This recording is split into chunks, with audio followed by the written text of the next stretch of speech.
Hello viewers, আসসালামু আলাইকুম। Faizullah blog আপনাকে স্বাগতম। আশা করি সবাই ভালো আছেন।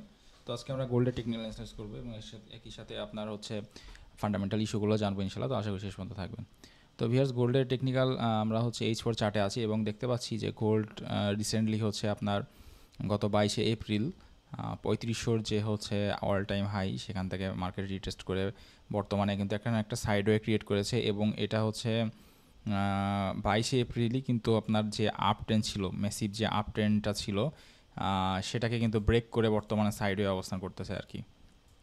তো গোল্ডের পরবর্তী টেকনিক্যাল আমাদের হচ্ছে ট্রেডিং কেমন হতে পারে সেই বিষয়ে নিয়ে কথা বলবো এখন। তো গোল্ড কিন্তু এখনও যেখানে সাইডওয়ে অবস্থান করতেছে, সাইডওয়ের নিয়ম হচ্ছে আমরা সাইডওয়ের রেঞ্জের হচ্ছে সবচেয়ে হাই লেভেল থেকে আমরা শর্ট খোঁজার চেষ্টা করবো এবং সবচেয়ে লোয়েস্ট লেভেল থেকে আমরা লং খোঁজার চেষ্টা করব। তো এখানে হচ্ছে হাই লেভেল থেকে যদি আমরা খুঁজতে চাই তাহলে কিন্তু এখানে আমরা পাচ্ছি যে হচ্ছে 3300, আপনার হচ্ছে 53 থেকে 3365, এই জোনগুলো থেকে আমরা এখান থেকে শর্ট নিতে পারি আর কি।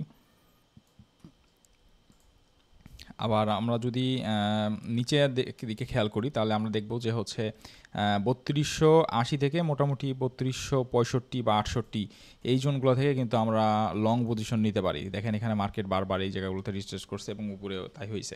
তবে মার্কেট এখানে আমরা দেখতে পাচ্ছি যে হচ্ছে সিম্পল মুভিংয়ের মাঝে 50 ক্লোজের যে রেজিস্ট্যান্সটা আছে এখানে আর কি। তো সেইখানে হচ্ছে মুভিং এভারেজের এই 50 ক্লোজের এখানে রেজিস্ট্যান্স আছে। তো মার্কেট এরপরে যদি মানে উপরের দিকে মুভ করে তাহলে হয়তো বা এখানে 44 বা 45 থেকে হয়তো বা মার্কেট রিট্রেসমেন্ট করার একটা সম্ভাবনা থাকবে। তো সেক্ষেত্রে আমাদের হচ্ছে ট্রেডিংস এই কেমন হতে পারে, সেখানে আমরা এখানে একটা সেক্ষেত্রে আমরা আপনার এখানে 44 থেকে যদি আমরা শর্ট পজিশন খোঁজার চেষ্টা করি, যেটার হচ্ছে যে আমাদের 40 থেকে যদি খোঁজার চেষ্টা করি তাহলে আমাদের ইনিশিয়াল টার্গেট 3300 থাকবে আর কি। এখান থেকে যদি আমরা নেই তাহলে আমরা এরকম টার্গেট নিতে পারি। এখান থেকে মোটামুটি 3346 থেকে 3360 এর ভিতরে আমাদের এসএল থাকবে থাকবে আর কি। তো এখান থেকে নিলে আমরা এখান থেকে একটা শর্ট পজিশন নিতে পারি। অবশ্যই আমাদের নিজেদের অ্যানালিসিসের সাথে মিলে কিন্তু আমরা নিব ইনশাল্লাহ। আর এরপরে যদি আমরা লং পজিশন খুঁজি, লং পজিশন খুঁজলে আমরা এখানে একইভাবে 3270 বা 80 থেকে লং পজিশন নিতে পারি এবং স্টপ লস আমরা 3267 বা 65 কিন্তু আমরা ব্যবহার করতে পারি আর কি। এটা হচ্ছে আমাদের বর্তমানে প্রাইস যেখানে আছে গোল্ডের, সেই ক্ষেত্রে আমরা ট্রেডিং। এবং ফান্ডামেন্টাল ইস্যু হচ্ছে আপনার জুন মাসে ফেডের রেট হাইক করার কথা, এবং একই সাথে মার্কেটটা যখন এখানে বিশাল পাম্প করছিল কোনো প্রকার কারেকশন দেওয়া ছাড়া, সেই সময় বেশ কিছু ইস্যু ছিল।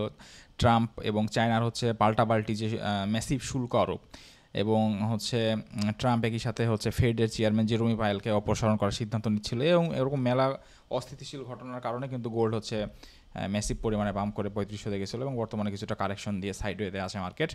এখনও ডাউন ট্রেন্ড বলা যাবে না। তো এই সমস্ত কারণে কিন্তু গোল্ড হয়েছিল। তো বর্তমানে প্রত্যেকটা বিষয় মোটামুটি কিছুটা স্থিতিশীলতা আসছে। যেমন হচ্ছে চায়না আমেরিকার উপরেও যে পাল্টা শুরু করার করছিল, সেখান থেকে কিছু বিষয় থেকে সরে আসছে তারা। তা দেখলাম যে কিছু অপ্রত্যাশিত শুল্ক তারা হচ্ছে তুলে নিয়েছে এবং এটাকে ইউএসএর স্বাগতম জানিয়েছে। তারাও হয়তো বা তুলে নিতে পারে এরকম একটা আশঙ্কা করছে অ্যানালিস্টরা। তো সেই কারণে মার্কেট কিছুটা স্থিতিশীল অবস্থায় আছে। তবে গোল্ডের হচ্ছে বুলিশ রান শেষ হয়ে যায়নি বলা যাবে না।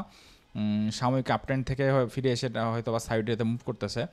তো তারপরেও হচ্ছে যদি বিষয়গুলো যদি ইউএসএও যদি হচ্ছে চায়নার উপরে যে শুল্ক আরোপগুলো করেছিল সেগুলো যদি তারা প্রত্যাহার করে নেয় বা নেওয়া শুরু করে, তাহলে গোল্ড হয়তো বা ডাউন ট্রেন্ডের দিকে চলে আসতে পারে। তো সেক্ষেত্রে আমরা টেকনিক্যালি যেটা বিবেচনা করব সেটা হচ্ছে মার্কেট যদি এই যে 3270-80 যে লেভেলটা, সেটা যদি ব্রেক করে টেস্ট করে যদি নিচের দিকে আসে তাহলে হয়তো বা আমরা ডাউন ট্রেন্ড শুরু ধরতে পারি আর কি। সেক্ষেত্রে মার্কেটের ইনিশিয়াল গন্তব্য থাকতে পারে হচ্ছে 3100 যে লেভেলটা আর কি, সেটা মার্কেটের ইনিশিয়াল গন্তব্য থাকতে পারে যদি মার্কেট ডাউন ট্রেন্ডে আসে। আর যদি আপনার হচ্ছে বিষয়টা যদি আপনার হচ্ছে ইয়ের দিকে যায়, যদি এরকমটা না হয় এবং যে বাণিজ্যিক অস্থিরতা সেটা চলতে থাকে, এবং একই সাথে তো আপনারা জানেন যে রাশিয়া ইউক্রেনের প্রবলেমটা আছে, একই সাথে হামাস ইসরায়েল যুদ্ধ, এগুলো বিষয়টা যদি একইভাবে উত্তাপ ছড়াতে থাকে তাহলে হয়তো আমার মার্কেট আপনার 3355 থেকে 60-এর লেভেলটা যদি মার্কেট হচ্ছে ব্রেক করে, তাহলে আমাদের ধারণা ইনিশিয়ালি মার্কেট হয়তো বা 3420 এখানে এই জোনে হচ্ছে চলে আসতে পারে আর কি।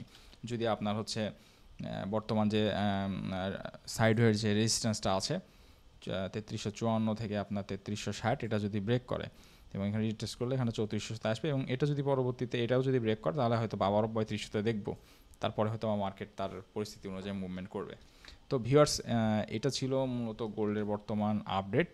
আমি H4 এর অ্যানালিসিস দিলাম এবং শর্ট টাইম ফ্রেমে যদি যাই, শর্ট টাইম ফ্রেমে আমরা আসলে সেরকম লং টাইমের জন্য পজিশন নেওয়ার মতো কিন্তু অবস্থান নাই, কারণ মার্কেট এখন সাইডওয়ে রেঞ্জের মিডিলে অবস্থান করতেছে। সেক্ষেত্রে আমরা হয়তোবা ডেইলি যে সাপোর্ট রেজিস্ট্যান্স আছে সেগুলোকে ফলো করে করতে পারি। যেমন এখনকার কথা যদি বলি যে 2322 এখন আছে